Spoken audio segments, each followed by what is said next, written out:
तो हम पहले जब चर्चा कर रहे थे आम आदमी पार्टी और सरकार ये सब बनाने की, तो ये था कि भाई क्या जोड़ तोड़ हो रही है, क्या कुछ। अब तो स्थिति बड़ी साफ है, क्योंकि जो ये खत है जो एलजी साहब का लिखा हुआ राष्ट्रपति महोदय को, उसके हिसाब से बीजेपी को सरकार बनाने का मौका, उसकी अपॉर्चुनिटी बीजेपी को मिलनी चाहिए। अब ये बात बिल्कुल क्लियर और स्पष्ट है। अब अगर इसकी हिसाब से हम चले तो दो बातें और दो प्रश्न वापस उठेंगे कि क्या इन सब के बीच में हॉर्स ट्रेडिंग की संभावनाएं ज्यादा बढ़ेंगी। आम आदमी पार्टी पहले से ही कह चुकी है, अपने स्टिंग के दावे के जरिए के साथ उनके लोगों को खरीद फरोख्त करने की भारतीय जनता पार्टी कोशिश कर रही है। बीजेपी को अब एक स्पष्ट फैसला सुनाना है। कल जब हम इस शो में बात कर रहे थे तो उनके नेता विजेंद्र गुप्ता साहब मौजूद थे और विजेंद्र गुप्ता साहब ने कहा कि एलजी महोदय जो कहेंगे उसके हिसाब से हम चलेंगे। एलजी महोदय जो है उनका क्या सुझाव है, ये स्पष्टता सामने आ चुका है। तो अब पाले में क्या बोलते हैं, गेंद किसके पाले में है? तो अब गेंद जो है वो राष्ट्रपति के पाले में है और साथ में मेरे हिसाब से सियासी पाले में भी गेंद है। तो बड़ी दिलचस्प ये स्थिति बन चुकी है। मैं आप लोगों से भी लगातार फेसबुक पर पूछ रहा था, यही तरीका है भाई आप लोगों के महत्वपूर्ण ओपिनियन को जानने का कि क्या लगता है। तो आप में से बहुत लोगों ने कहा कि भाई नए स्तर से चुनाव होने चाहिए, नई चुनावी प्रक्रिया होनी चाहिए। ये सब बहुत ही दिलचस्प स्थिति में आकर खड़ा हो चुका है। आम आदमी पार्टी जो है वो एलजी की भूमिका पर सवाल उठा चुकी है। 6 सितंबर को एक पत्र था जो अरविंद केजरीवाल ने लिखा था राष्ट्रपति को। तो ये सारा घटनाक्रम साथ चल रहा है। मेरे साथ साथ जो खास मेहमान है इस पर बात करने के लिए मेरे साथ जीवीएल नरसिम्हा राव होंगे जो कि स्पोक्स पर्सन है भारतीय जनता पार्टी के, मीम अफजल साहब है जो कि स्पोक्स पर्सन है कांग्रेस के, दिलीप पांडे जी होंगे जो कि स्पोक्स पर्सन है आम आदमी पार्टी के, और उर्मिलेश जी जिनको आप सब जानते हैं एक सीनियर जर्नलिस्ट है। पॉइंट बड़ा, जीवीएल नरसिम्हा राव, अब क्या चाहती है बीजेपी? अभिज्ञान, मुझे आपको कहना होगा जो जिस लेटर की आप चर्चा कर रहे हैं, जो मीडिया में अभी मीडिया के कई चैनल्स अभी इसके बारे में बता रही हैं, लेकिन मैंने इसको पूर्ण रूप से इस लेटर को नहीं देखा है। तो इसलिए आपके पास यदि है, पढ़कर सुनाए तब मैं प्रतिक्रिया दे सकता हूं। मैं बिल्कुल पढ़कर सुनाता हूं, कोई दिक्कत नहीं। आप सुने आराम से उसमें। और मैं अनुरोध करूंगा अपने डायरेक्टर नवनीत से कि उसका ग्राफिक्स भी स्क्रीन पर चलाएं ताकि हमारे बाकी एस्टीम्ड पैनलिस्ट जो हैं, हमारे बाकी पैनलिस्ट, वो भी उसे पढ़ सके और देख सके। उस चिट्ठी के हिसाब से नजीब जंग साफ साफ लिखते हैं कि राष्ट्रपति बीजेपी को दिल्ली में सरकार बनाने का मौका देने पर विचार करें। संवैधानिक परंपराओं के मुताबिक और सुप्रीम कोर्ट द्वारा नियत इस कायदे के मुताबिक कि विधानसभा भंग करने के लिए सिफारिश से पहले एक लोकप्रिय सरकार बनाने की सारी कोशिश कर लेनी चाहिए। मैं आभारी हूंगा अगर भारत के माननीय राष्ट्रपति भारतीय जनता पार्टी को, जो अब विधानसभा में सबसे बड़ी पार्टी है, न्योता देकर ये जानने की इजाजत दें कि सरकार गठन में उनकी दिलचस्पी है या नहीं। सभी दलों के विधायकों की संख्या और निर्दलीय विधायकों के नाम भी संलग्न हैं। अगर बीजेपी राजी होती है तो मैं उनसे कहूंगा कि वो एक नियत समय के भीतर, संभवतः 1 सप्ताह के भीतर, सदन के सामने स्थायी सरकार बनाने के लिए जरूरी शक्ति प्रदर्शन करें। बीजेपी की प्रतिक्रिया देखकर भविष्य की कार्रवाई तय की जा सकती है। जीवीएल नरसिम्हा राव, बिल्कुल स्पष्ट है। उर्मिलेश जी, मीम अफजल साहब, ग्राफिक्स में भी बिल्कुल स्पष्ट है। ये है हमारे हिसाब से एलजी साहब की चिट्ठी भारतीय जनता पार्टी को सरकार बनाने का मौका देने की, जो कि राष्ट्रपति को लिखी गई। जीवीएल, पार्टी के शीर्षीय नेतृत्व इस पर चर्चा करेगी, क्योंकि अभी हमारी पार्टी की आज शाम की एक बैठक थी, एक सेंट्रल इलेक्शन कमेटी का मीटिंग पहले से तय हो गया था, दूसरा कार्यक्रम था उसमें। मैं समझता हूं इस पे राष्ट्रीय नेतृत्व जब मिलेंगे इस पर भी चर्चा करेंगे और आगे जो कुछ निर्णय लेना है इसके बारे में सोचेंगे। जहां जब आपको मैं पार्टी राष्ट्रीय अध्यक्ष श्री अमित शाह का जो बयान है उसका याद दिलाना चाहूंगा। हाँ। जो एलजी साहब जो कोशिश कर रहे हैं वो यही कोशिश कर रहे हैं, क्या इसकी सिफारिश, इसकी खत्म भंग करने के पहले क्या क्या राय बन सकते हैं, क्या एक सरकार बनने की कोई कोशिश हो सकती है, क्या सरकार बन सकते हैं। भारतीय जनता पार्टी को एक मौका दिया जाना चाहिए। एलजी साहब के स्टैंड को आम आदमी पार्टी क्वेश्चन कर रही है, उस पर सवाल उठा रही है। जीवीएल नरसिम्हा राव, वो एलजी साहब आज जो एलजी साहब की जो भी प्रयत्न है इसके बारे में सुप्रीम कोर्ट को भी अवगत कराया गया। महामहिम राष्ट्रपति के पास ये उनकी जो भी सोच है उनके पास प्रस्तुत किया गया। और इसके बाद एलजी यदि इस तरह की इनविटेशन भाजपा को दे रहे हैं, मैं समझता हूं भाजपा इस पर विचार करेगी और सरकार बनाने की पहल भी करेगी। मेरा मानना है इसे पहल कर सकती है भाजपा। उसकी समय का पार्टी राष्ट्रीय नेतृत्व का इसमें अंतिम निर्णय होगा, उसके लिए हमें इंतजार करना होगा। लेकिन मुझे लगता है सरकार बनाने पर विचार भी करेगी। मैं अपनी बात स्पष्ट उर्मिला जी, उसके बाद में बाकी सियासी मेहमानों पर जाऊंगा। अब ये सबने कल इनके भारतीय जनता पार्टी के लीडर थे, उन्होंने कहा कि भाई हमें एलजी के ओपिनियन का इंतजार करना होगा। एलजी की ओपिनियन साफ है कि आप भंग करने से पहले एक लोकप्रिय चुनी हुई सरकार बनाने की कोशिश करें। आंकड़ों के हिसाब से सबसे आगे भारतीय जनता पार्टी है। क्या होगा अगला? नहीं, देखिए, बुनियादी तौर पे ये जो लॉजिक है, हाँ, ये ठीक है कि सरकार बननी चाहिए, वो पॉसिबिलिटीज एक्सप्लोर करनी चाहिए। लेकिन यहाँ जो दिल्ली विधानसभा का जो पूरा का पूरा संदर्भ है वो बड़ा विचित्र है। सबसे पहले उपराज्यपाल, आपको कोई ना कोई पार्टी तोड़नी पड़ेगी। एग्जैक्टली, उपराज्यपाल महोदय ने सबसे पहले इसी पार्टी को कहा था कि आप सरकार बनाइए।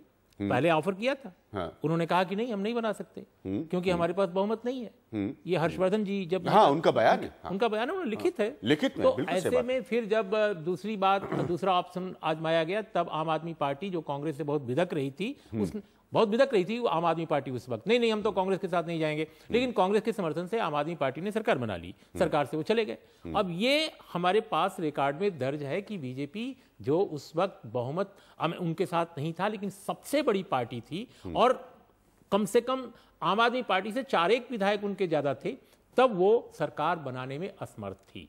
अगर आज वो समर्थ हो गई है, और तो आंकड़ा कहां से आएगा? उपराज्यपाल महोदय जिनकी बड़ी मैं इज्जत करता हूं, बहुत अच्छे, हाँ, मैं जीवीएल साहब रिस्पॉन्ड करने का पूरा समय दूंगा, उसके बाद मैं आम आदमी पार्टी और बहुत अच्छे प्रशासक हैं और रहे हैं, तो उनकी बड़ी इज्जत मैं करता हूं। लेकिन उनका जो विवेक है, उस विवेक पर एक सवाल कोई भी उठा सकता है कि भाई ये जो आंकड़ा है वो कहां से आ रहा है। तो देखिए, हमारे यहाँ जैसे एक बीच में एक शिगुफा छोड़ा। अब मैं नहीं जानता कि ये कहां से छिड़ा कि भाई विधानसभा के अंदर, सदन के अंदर ही मुख्यमंत्री चुन लिया जाए। ये भी प्रचारित किया गया, अखबारों में आया, कुछ मीडिया चैनलों में भी आया। साथ में भी थ्योरी आई कि जो सीक्रेट बैलेट का तरीका होता है। एग्जैक्टली, हाँ। और इसको मैंने देखा कि संविधान विशेषज्ञों की टिप्पणियां भी इस पर ली गई। अब मैं नहीं समझ पाता, मैंने काल शक्धर भी देखी है, उनकी भी संविधान में जो इसके बारे में संदर्भ है वो भी देखे हैं। क्या आज की तारीख में जब भारत जैसे देश में दल बदल विरोधी विधेयक है, ऐसे में क्या सदन के अंदर नेता चुनने की कोई फ्रीडम दी जा सकती है? जनतंत्र और दलतंत्र, ये इन दोनों का जो इक्वेशन हमारे यहाँ हो गया है हमारे देश में, तो इसमें आप कैसे करेंगे? या तो आप दल बदल, हाँ, लेकिन उसमें एक राइडर होता है, बिल्कुल मतलब इर्रेलेवेंट संवैधानिक और कानूनी लिहाज से, कि आप फिर पार्टियों को यह अधिकार नहीं होता कि वो विप जारी करे, यानी कि कोई अनुबंध लगाए। मैं वही सवाल उठा रहा हूं। हाँ, तो ये जो कह रहे हैं लोग कि सदन के अंदर नेता चुन ले, ये असंभव है, ये संवैधानिक नहीं होगा। ये मैं संविधान विशेषज्ञ नहीं हूं, हाँ, मैं एक पत्रकार हूं, लेकिन देश के जो बड़े संविधान विशेषज्ञ हैं उनसे हम जैसे लोग जो बात करते हैं, पूछते हैं, उनकी राय यही है। तो मेरे साथ बहुत अच्छा पॉइंट आपने उर्मिला जी रेज किया। मेरे साथ दिलीप पांडे, आम आदमी पार्टी के, अगर उपराज्यपाल अब ये कह रहे हैं कि भारतीय जनता पार्टी को मौका दिया जाना चाहिए, आप लोगों ने एक स्टिंग के माध्यम से ये साबित करने की कोशिश की कि आप लोगों के नेताओं के साथ खरीद फरोख्त करने की कोशिश कर रहे हैं भारतीय जनता पार्टी। पॉइंट मेरा यह है कि क्या आप अपनी पार्टी को एकजुट रख पाएंगे? क्योंकि अगर वो उनको ये मौका मिलेगा तो उर्मिलेश जी और हम बहुत पुराने पत्रकार हैं, हकीकत यह है कि उसके बाद भारतीय सियासत में खूब लोग टूटते हैं, दल बदलते हैं, कानून के परिधि में भी बहुत कुछ होता है, उस पर सवाल उठते हैं, लेकिन ये सारा खेल फिर होना शुरू हो जाएगा जिसके लिए आप पहले से आवाज उठा रहे हैं।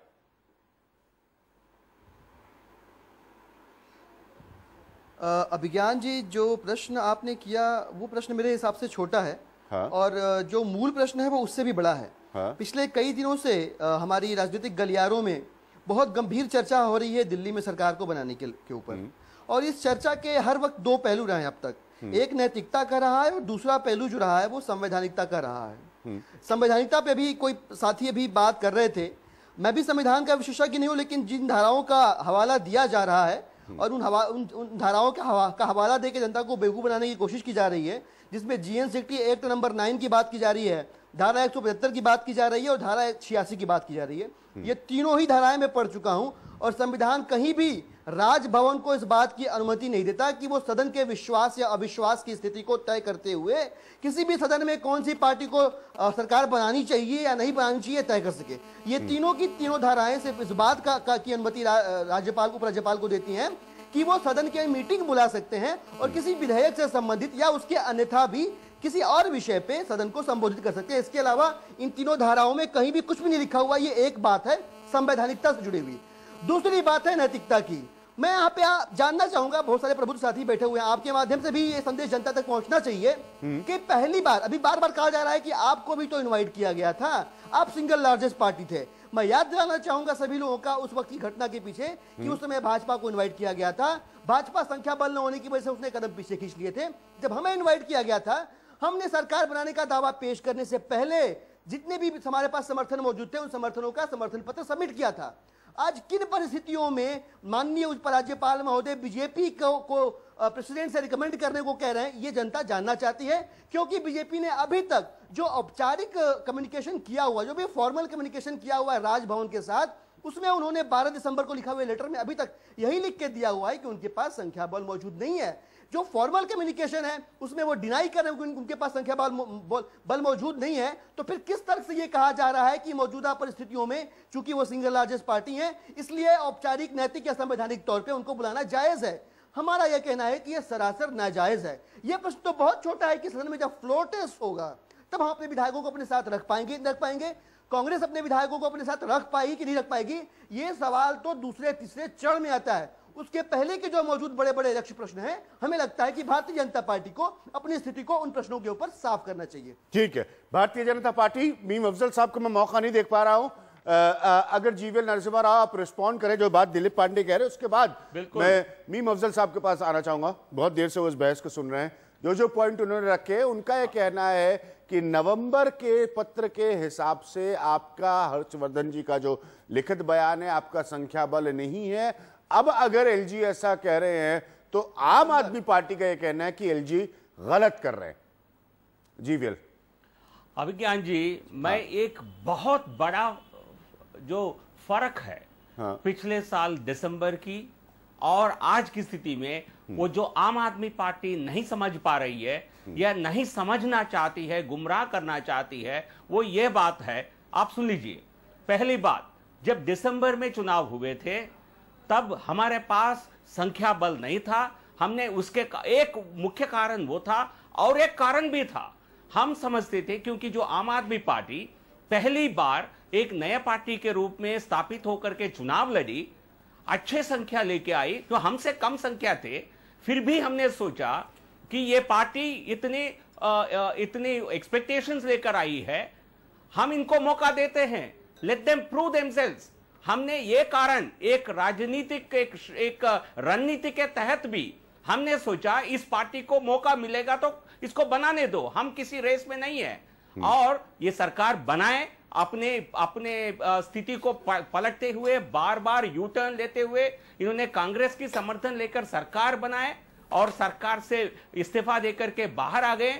और लोकसभा में जिस प्रकार इनका हार हुआ और जिस स्केल पर हमारी जीत हुई लोकसभा के पास, लोकसभा चुनावों में, उसके बाद हमारे पास मैंडेट है। बहुत बड़ा मैंडेट है लोकसभा का।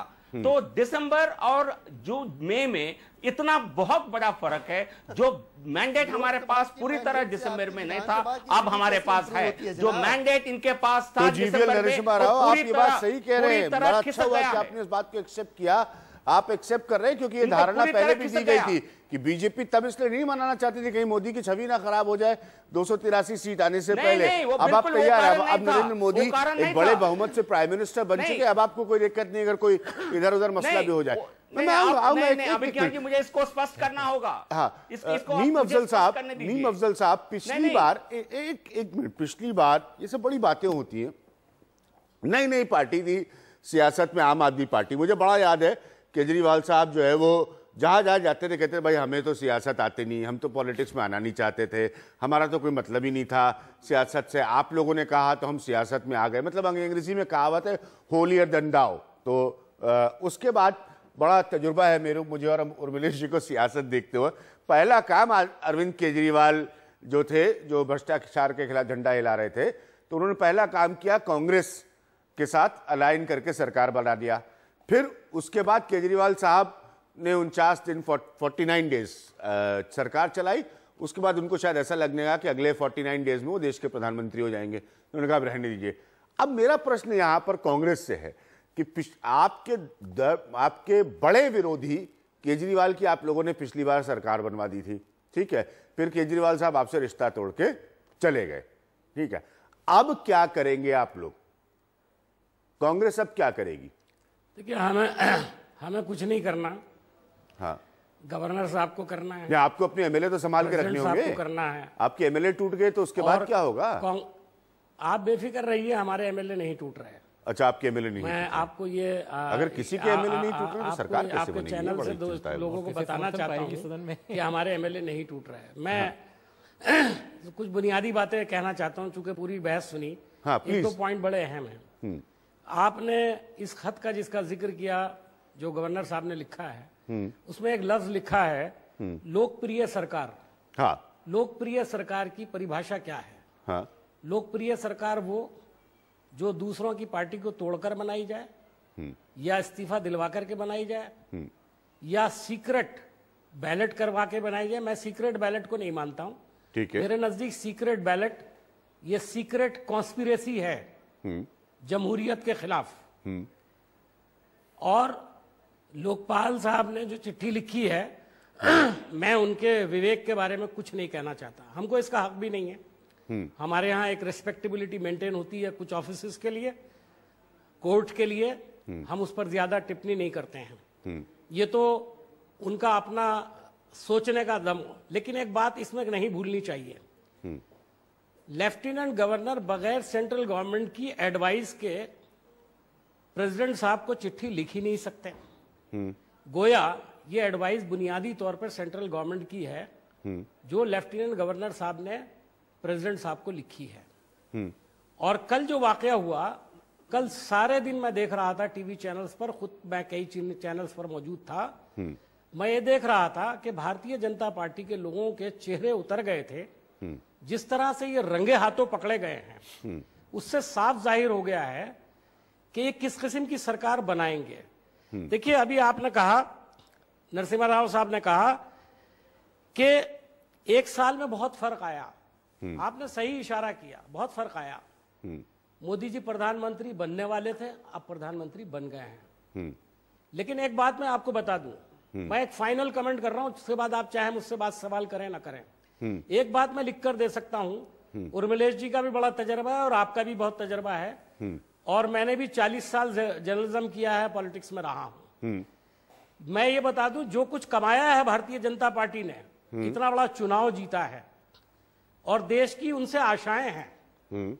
ये अगर सरकार बनाते हैं और तोड़फोड़ मचाते हैं, तो मैं दावे के साथ कहता हूं कि मोदी जी की पूरी इमेज धड़ाम से नीचे आ जाएगी।